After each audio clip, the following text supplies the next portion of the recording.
এই মুহূর্তে বান্দরবানের রুমায় আছেন রিপোর্টার কমল দে। বিস্তারিত জানতে সরাসরি যাচ্ছি তার কাছে।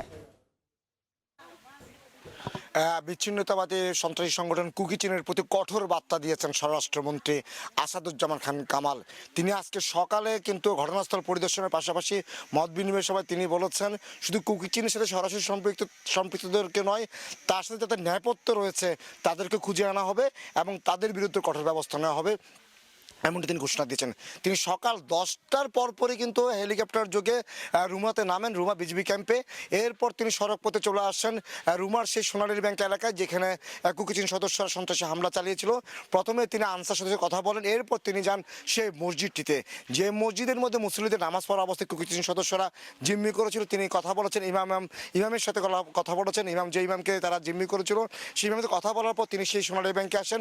সোনালী ব্যাংকে আসার পর তিনি সেখানে পর ঘুরে ঘুরে ব্যাংক কর্মকর্তা কথা বলেন এবং প্রতিটি কক্ষ দেখেন, ক্ষতচিহ্নগুলো দেখেন এবং ভোল্ট জেনে যান। এরপর তিনি আমাদের সাথে কথা বলেন। স্বরাষ্ট্রমন্ত্রী যেটি বলেছেন সেটি হলো, শুধুমাত্র যে কুকিচিন সন্ত্রাসী হামলা চালিয়েছে, ন্যাক্কাজনক হামলা, তাদের বিরুদ্ধে ব্যবস্থা নেওয়া হবে। তাদের নেপথ্যে কারা আছে তাদেরকে খুঁজে বের করার জন্য তিনি প্রশাসনকে নির্দেশ দিয়েছে। আমরা তাকে প্রশ্ন করেছিলাম যে যৌথ বাহিনীর যে অভিযান চলার কথা সেটি কী অবস্থা হবে। তিনি বলেছেন যৌথ বাহিনীর অভিযান চলমান রয়েছে এবং বাহিনী যারা আইন শৃঙ্খলা যারা কাজ করছে এই 3 পার্বত্য জেলায়, তারা সব জায়গায় তাদের স্ব বাহিনীর আইন এবং নিয়ম অনুযায়ী তারা অভিযান চালিয়ে যাবে। এবং সহসা তিনি অস্ত্র উদ্ধার, যে অস্ত্র 14টি লুণ্ঠিত হয়েছে, তার 10টি পুলিশের অস্ত্র, 4টি আনসার বাহিনীর অস্ত্র, সেই 14টি লুণ্ঠিত অস্ত্র যেন দ্রুত উদ্ধার করা হয়। এবং একই সাথে থানসি এলাকায় যেসব টাকা ছিনতাই লুট হয়েছে সে টাকা উদ্ধারের পাশাপাশি জড়িতদের গ্রেপ্তার তার জন্য তিনি কঠোর নির্দেশনা দিয়ে যান আইন শৃঙ্খলা বাহিনীর সদস্য এবং যারা কাজ করছে এই 3 পার্বত্য রাঙ্গা বান্দরবান জেলায় তাদের কাজ করছেন।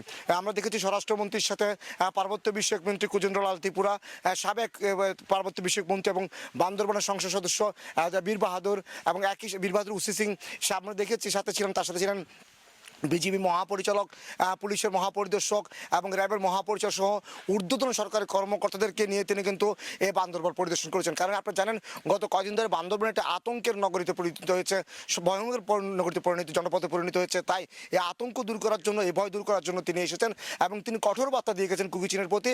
যারা সরাসরি সম্পৃক্ত আছে তাদের যেমন গ্রেপ্তার করা হবে, ঠিক যারা ন্যায়পত্র রয়েছে তাদেরকেও তিনি গ্রেপ্তারের জন্য কঠোর নির্দেশনা দিয়েছেন। তো এখন পর্যন্ত আমার কাছে ছিল বান্দরবান থেকে সর্বশেষ।